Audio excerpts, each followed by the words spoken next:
Today we're going to talk about the massive change that's occurred in the media landscape. And this affects all of us because of the way that we consume information now. Most of it is through these social networks like Twitter, Facebook, Instagram, YouTube. But now we can't even call them social networks anymore because social networks are pretty much dead. We are moving into the next stage of media. And I know a lot of you have commented in the past that you haven't seen my videos pop up on your newsfeed. Well, this is why. So there's been an interesting article floating around from a guy named Sam Lessin, or Leeson, I'm not sure. But he's been tracking the evolution of media. And he showed why the Kardashians are going to be over soon. So what we're looking at is the digital media attention food chain and how that's changing. Recently, the Kardashians were actually making posts on Instagram saying, bring back the old Instagram. And that's because Instagram made a big change where it started looking like TikTok. People didn't like it, especially the Kardashians. And I know none of you actually care about the Kardashians, but the reason we're talking about them is because they basically dominated this age of media. Hate them or love them, they are very smart and very successful. And even if you want to argue the smart thing, you could at least say they're business smart, because they for sure are smart there. They were pretty much the first influencers, and they're going to run with it until influencers are gone, as you'll see when we're talking about this evolution of media. And this also relates back to all the videos we've made about the era of information that we're going into. In this video, we're talking more about media and entertainment, but this also applies to actual information as well. But anyway, going back to what the Kardashians were saying about bring back old Instagram, they feel threatened, and they should, because their power is about to get eviscerated. So how did this digital media attention food chain work? Well, in the pre-internet era, what did we have? We had People magazine. So back in the day before real social media, the place where people got social entertainment was magazines like People. It was a bit bland and boring, but still popular. But it had to be a certain way because it was a mass publication for a mass audience. So to appeal to everyone, it really couldn't appeal to any individual person that much. So that was the pre-internet era. Then we moved on to the internet era, where content from your friends actually killed People magazine. And now what we're talking about here is Facebook in the beginning. So you know what was way more entertaining than People magazine? Your friends online. With the birth of social networking, it turned out that your real friends in relatively safe private bubbles, so inside universities and friends only sharing, was way more entertaining than generic celebrity content. So again, we're talking about Facebook, like in college when it first came out and you were so interested in your friends' updates of what they ate for breakfast. It obviously evolved past that, but these social networks took the place of the celebrity gossip.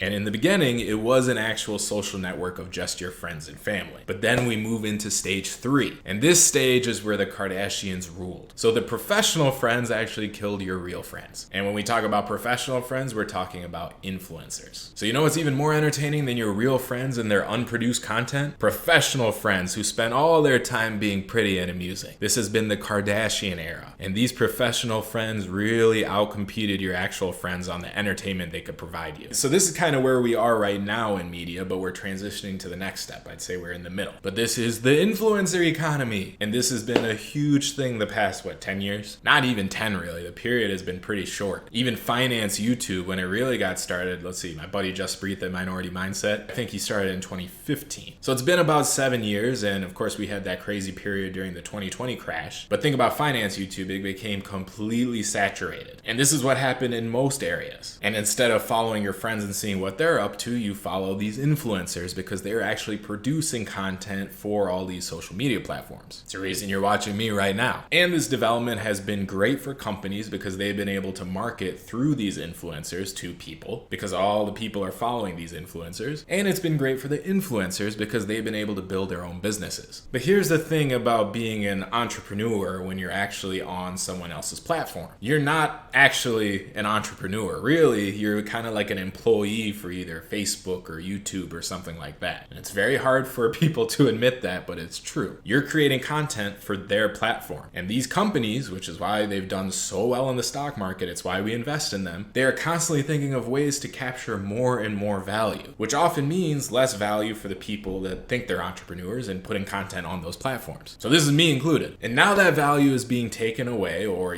these companies just have gotten smarter in this fourth stage that we're moving into. And this is the algorithmic stage where everyone kills the Kardashians. So you know what's way more entertaining than Kardashians? Algorithmically source content to your personal needs from everyone. So as long as everyone is in the game to be famous and have a hit video and is willing to compete, the best America's Funniest Home Video one-offs will beat a Kardashian in entertainment per minute. So this is kind of the stage that we're moving into now, and we're kind of already there. This is TikTok. So on TikTok, you've got tons and tons of people posting videos, and a lot of them become viral. But here's the other thing on TikTok. It's not like YouTube. It's not like where you could build an audience. Instead, you'll have one hit viral video and then that's pretty much it. And if you ever quit the platform, it doesn't matter because you will be quickly replaced by someone else. And the reason that happens is because these platforms don't care about audiences and influencers anymore. Their AI tech is so smart that they could just pick videos that they know are going to do well. So the days of building an audience and building a community, they're kind of going away. Instead, people are just on one platform or another and they consume whatever that platform gives them. So if you're wondering why you don't see my videos sometimes, it's because I'm not playing the game well enough. It doesn't matter if you're subscribed to me, it's just whatever is popular is going to show up on your content feed or on your homepage. Now there's positives and negatives to this, obviously. The positive being that the best content will win out, at least supposedly. But honestly, what I see happen a lot on TikTok and even YouTube is a lot of the junk content that's easy to consume, which is what the quality of content is based on, how long you watch it. It's easy to consume, but it's like junk. It's like eating bags of chips constantly. That's the type of content you get. Will that get better? Maybe. But there is something to be said when you're scrolling through your TikTok video after video and it's all programmed by an algorithm and your brain turns more and more into mush. But on the bright side, it could be, okay, the best content most personalized to people. Now on the negative side, for influencers at least, they can't really build an audience. Like the one video that I had 1.5 to 2 million views on was TikTok and YouTube Shorts. Was there any audience that was built around that? Of course not. Because again, I could just be replaced by anyone else making those videos because the algorithm is so good at that. But one negative for users too is that you might not have as big of a community feeling, which was big on, say, YouTube, right? And I talk about YouTube and TikTok, but YouTube is moving towards more of the TikTok algorithm because it works better and more value goes to the platform versus the creator. But yeah, how do you build a community when it's not based around certain hubs apart from the platform? Because you're just going to be recommended whatever new video there is, which could be good, but think about like a PewDiePie on YouTube. He has a huge community. Could that same type of community build again? And those guys get a lot of benefit from that community. That's like their friends. I don't know. I don't know if that'll work in this algorithmic age. But one thing I know for sure is that these social media companies are going to capture a lot more value this way. And then eventually we will move on to the fifth stage. And this is where pure AI generated content beats the algorithmic everyone. So this is where we don't even need creators anymore because AI is so advanced that it's going to create content for everybody anyway. And this is the race right now between the big companies like Facebook. And this is the race right now between the big companies like Facebook and Google. How fast can they build up their AI? They don't need anybody. They just need people watching. And it'll be infinite free entertainment. We're still a ways away from that, but it is coming. So it's just interesting how all of this is working out and how we are in the recommendation media age now. Social media is dead. And it's also interesting to think about how that affects our information flow. Because now it might be getting centralized again, but instead of to a particular institution, it's that algorithm. So the algorithm decides what you see. Ben Thompson was talking about this and he made a good point that eventually you're going to end up with an internet that's kind of like China's internet. And